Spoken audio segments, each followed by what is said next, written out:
So, hello, I'm Robert Price from Tonfuchs Guitars, and this is our buddy Ed Fraser of the band Heads. Hello.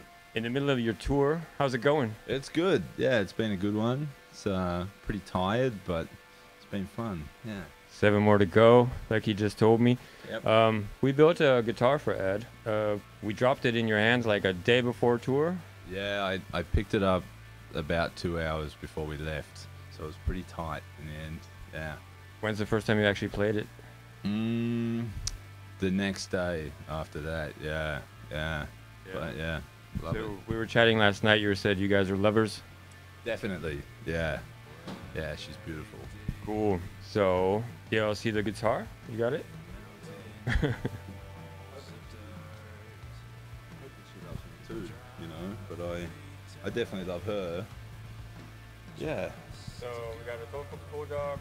And the special thing about this one is actually got a standard scale length, right? So we all make custom guitars, but they all have a shorter scale length, and Ed downtuned, so he definitely wanted to stick with the one he's used to. And Yeah, what do you? I Yeah. hope I wasn't too annoying with all my requests, you know, but Oh, I didn't get any of that shit. Did you? Did you give a lot of requests? yeah, a few. Yeah. I'm glad to make you happy, man. Okay. And of course, you're playing other guitars with different tunings. What else do you have? Yeah, so when we wrote the songs for Collider, I wasn't really thinking ahead. I was just thinking about the songs themselves. And I think I used 4 or 5 different tunings for 10 songs, which means I have to bring like at least 3 guitars with me everywhere I go, which is now really fucking annoying. But yeah, so I'm using this modified Japanese Jag as well. So I got a couple of Fender. Those are broadcasters, right? The wide-ranging Wide humbuckers, range. yeah. And this one's tuned to some like super weird open C sharp thing. Yeah. And then I don't use any of these knobs and switches and stuff because fuck you like, up. what do they do? Alright. So I just tape them all up and Yeah. yeah. You does like the to job. tape, right? I do, man. Like I tape all my straps as well. I've tried using strap locks and stuff in the past, and I've pulled strap locks out of guitars and broken things, and now I just tape everything up, and that seems to work. If I get too excited on stage and I try and do some cool rock move, you know, and then I just break my guitar. So for me now, it's all about gaffer. Duct tape, gaffer. Gaffer. Awesome. All right. So that's the second guitar. This is also a Japanese Fender. Really like the Japanese ones. It's got wide-ranging humbuckers as well. And then this is just in like a drop C. Drop C for a couple of songs. The Bulldog is in, I'm using that for 4 songs in the set, so it gets more play than everything else, because we're lovers, you know. That's in like a, everything down half a step, so it's like a D sharp kind of tuning, and then I drop it down to C sharp for a couple of songs as well. All right. And what amps are you running through? There's like a wall behind us. Yeah, so I'm using 2 amps all the time. So I got a 70s Fender Twin that I picked up here in Berlin, and then I'm using that in sort of a weird way. It's like just totally thin, lots of tops, and it doesn't have a whole lot of body. It's more of a clean tone. A little bit, yeah. It's cleaner with like tons of reverb. I've got the reverb anywhere between 8 and 10, depending on the room. And then I just use that sort of to fill out the top end. And it's like on its own, it sounds completely horrible. And every night in sound check, when I have to play it on its own, I'm like. But in combination with the orange, this is an old 70s OR 120. And that's like the main sound. But this is all the body and the drive and the oomph. That's like 75% of the sound, and then the twin just fills it out with reverb. And yeah. I put warehouse guitar speakers in both the combo and the 2x12. Where are they from? They're based in the US. somewhere in America, yeah, and they're pretty nice. And then you're running a bunch of effects, I see. Yeah, yeah. Just trying to hide the fact that I can't really play. So my main, like really the main thing is this OCD full tone distortion. Right. That sucker is like, that's the drive that I'm using for most of the heavy parts. And then I got this thing, it's the Love Booster.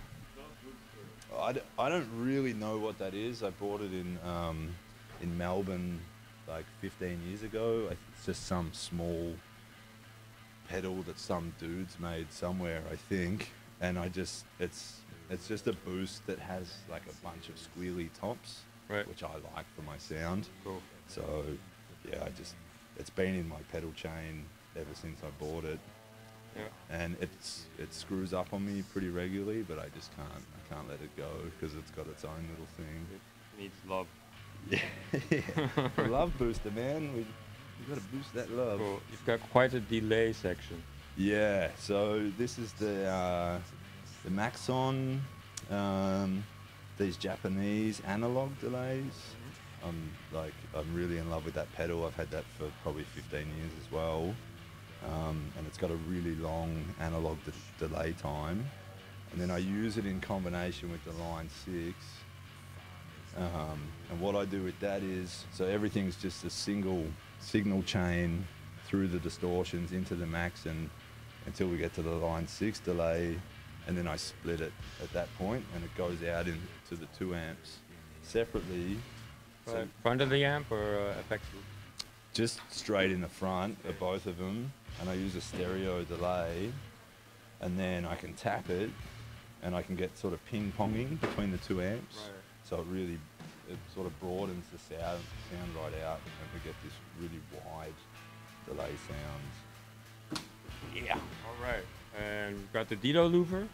Yeah, these little, I think they're Danish, these little, at the moment I'm not using that for a whole lot, just like a little interlude thing between songs, so I can change tunings and stuff, all those different tunings.